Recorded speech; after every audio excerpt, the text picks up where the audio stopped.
All right, we've talked about preparation and product. We've talked about the presentation. We've talked about your posture and also the practice that it takes to get good. You're not going to get good. You're not going to get better unless we do it more, unless we improve. And so if you want your business to be bigger, you have to become bigger. If you want it to be better, you have to become better.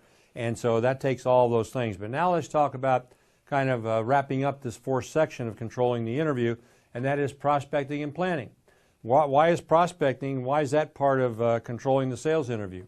Well, the better prospects you have, the better it's going to be for your sales interview. If you're making 10 presentations, 100 presentations, and those presentations you made were to the next 10 people or the next 100 people that came past the corner that you're standing on, and you don't know them, they don't know you, you don't know anything about them, they don't know anything about you, your results are going to be substantially less than if you're talking to 10 or 100 people, for example, that are warm market leads, people that you know, people that you know that you've done business with, or referrals, or people that you've met at various networking organizations. Your results are going to be better. So you want to be a better salesperson, you want to have more results, one of the first places to start is become a better prospector.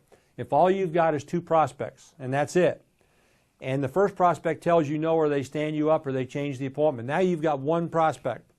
There is a lot of pressure, a ton of pressure, too much pressure, not only on you to try to make that sale, because maybe that's what you need to qualify for the next level or whatever, or there's pressure on that prospect. You can say you can hide it, but it's really difficult to do that. So the more prospects you have, the better prospects you have, then the more at ease you're going to be. If this person doesn't buy, hey, I'll talk to the next person.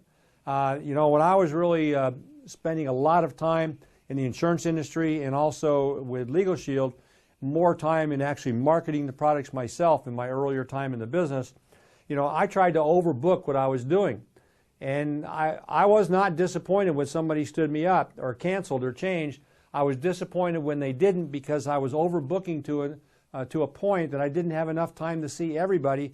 If they didn't change their appointment with me or cancel, I was going to have to do it with somebody else. That gives you a whole different scenario in your mind when you've got that kind of prospecting going on, that you know that you don't need anybody. If you make a mistake here, they don't see it, fine, you can go to the next person. That's kind of what it has to do with it. You know, if I don't make this sale, my car note's still going to get paid. I got 2 or 3 or 4 other people to talk to right after that. Let's talk about planning. We've all heard, you know, the adages like failure to plan is planning to fail. And do you have a plan? What is your plan? What is your plan? What do you want out of this? What do you want out of Legal Shield? What's the reason you're doing it? And what do you want out of the business the plan and the business marketplace that helps you to get where you want to get as part of your Legal Shield goals, which really should be part of your life goals? Legal Shield to me is a vehicle. It is a streamlined, professional, first-class vehicle to help lead me to my goals. What are my goals? What are the things I really want? I love and I appreciate the opportunity, and I value the opportunity to be part of Legal Shield. But that was not my goal in life. I want time freedom for myself and my family. I want financial freedom. And I think most of all, I want freedom of choice. Freedom to do the things that I want to do, to succeed if I want to pay the price to do that. And if I don't, then to go ahead and suffer the consequences there. But I want it to be up to me. I want it to be my choice. So I want to have a plan. If you're going to choose, you've got to have a plan. What is your plan? Well, fortunately, we're involved in a business where there's a definite number. When you make a certain sale, you make a certain commission.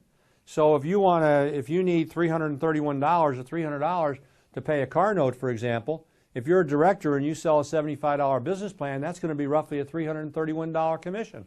Well, if I sell one of those a month, there's my car payment. If you have a house payment and it's $900 a month or $1,000, I sell 3 more of those a month, there's my house payment. So it's very simple to go ahead and plan it out. Now, what's not so simple is understanding what I have to do to get there. But if you know your numbers and you've planned properly, how many presentations do I have to do to make one sale? How many calls do I need to make to get one appointment for that presentation? So know your numbers. What are your numbers? If you know your numbers, then it's a very simple process to just back it up. I need to make this many sales to meet my goals. I need to have this many presentations to make those sales. I need to make this many calls to get that amount of presentations, and I need to generate this amount of prospects to do that. So it's just a simple matter of knowing your numbers and your inventory. And bottom line, once you get really down to it as far as your planning, look at what you've done. You know, plan it, do it, review it. But bottom line, if you're not where you want to be, it's not because of the tools. We've all got the same tools.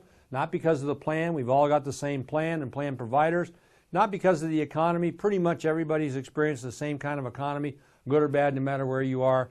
And bottom line, there are other people that are doing it. There are other people that are doing a phenomenal job when maybe you don't feel like you're where you want to be. So the first thing to do is take responsibility. I am responsible. I am responsible. Not the company, not my upline, not my spouse, nobody else. I am responsible for what I think, how I act, and what I do. I am responsible for that. So the question is, if you know where you are and you know what you want, the question for you is, what are you going to do about it? And when you make a decision what you're going to do about it, you've got to follow it up with action. What's going to be your course of action? What are going to be the steps that you take? And basically the planning that you're going to implement to go ahead and accomplish your goals. So 2 reasons: I'm not doing something enough, or I'm not doing something right. Those are the only 2 reasons that you're not where you want to be. So you can change both of those things. You can do it more and you can do it better.